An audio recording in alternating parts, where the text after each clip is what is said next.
And they were just four, not me personally. These were just four out of many, many companies caused by the Bill Bradleys of the world who created a ridiculous tax structure. Those four companies did very, very well. I used the system as to my advantage, and there's nothing wrong with that. I don't like the idea of privatizing Social Security. I think it's certainly something that can be looked at. Who knows better about hard times than me? I had a company. It was doing well. Friends of mine went bankrupt. They went out of business, never to be heard from again. Stephen Colbert just delivered one of the harshest takedowns Donald Trump has faced in years. What made the moment hit so hard was that Colbert did not even need to invent a new argument.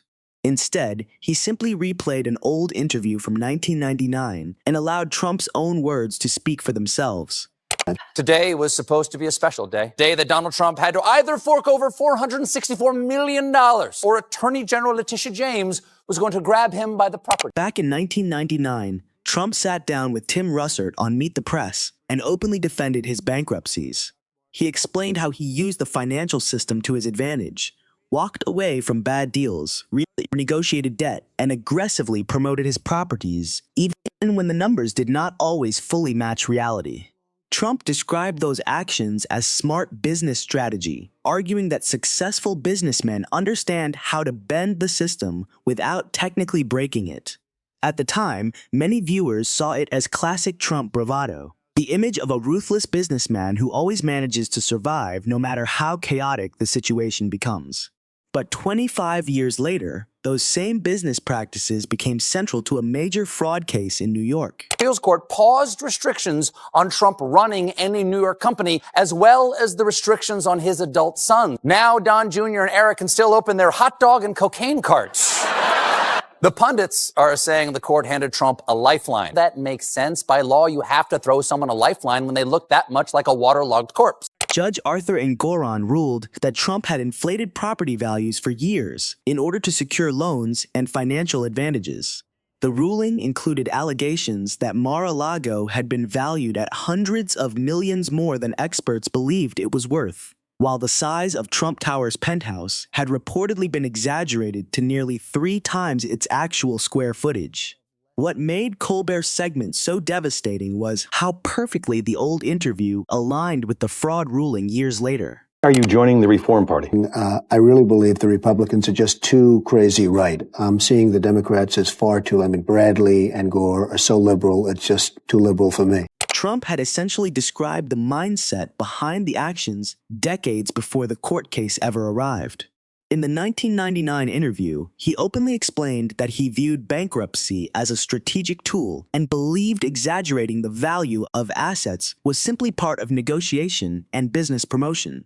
But in 2024, a court described those same practices very differently, as material misrepresentation and fraud. Colbert placed the two timelines side by side, and suddenly, the audience was no longer hearing a businessman confidently defending himself. They were hearing what sounded like a decades-old explanation for the exact behavior a judge would later rule illegal. That was the reason the segment exploded online. It was not built on speculation, opinion, or edited spin. It was Trump's own words colliding directly with a modern courtroom judgment, and the irony became impossible to miss. For decades, Trump carefully built the image of himself as a brilliant businessman who understood the system better than anyone else. He convinced millions of supporters that walking away from failed deals, restructuring debt, and projecting exaggerated confidence around his brand were signs of genius. But Colbert's argument was simple and devastating. Confidently describing questionable behavior does not automatically make it legal. Trump spent years publicly explaining how he operated, seemingly believing audiences would admire the strategy. Now those same explanations are being replayed under the shadow of a fraud ruling. Perhaps the most damaging part is that Trump never truly denied the behavior itself. He defended it. He normalized it. He treated it like proof of his intelligence and business skill.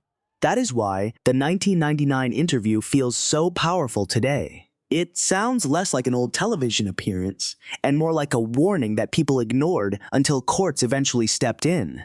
Colbert understood that perfectly. He did not need dramatic editing or exaggerated commentary, because the contrast between Trump's confidence in 1999 and the fraud ruling in 2024 already told the entire story. One version showed Trump presenting himself as a business genius on national television.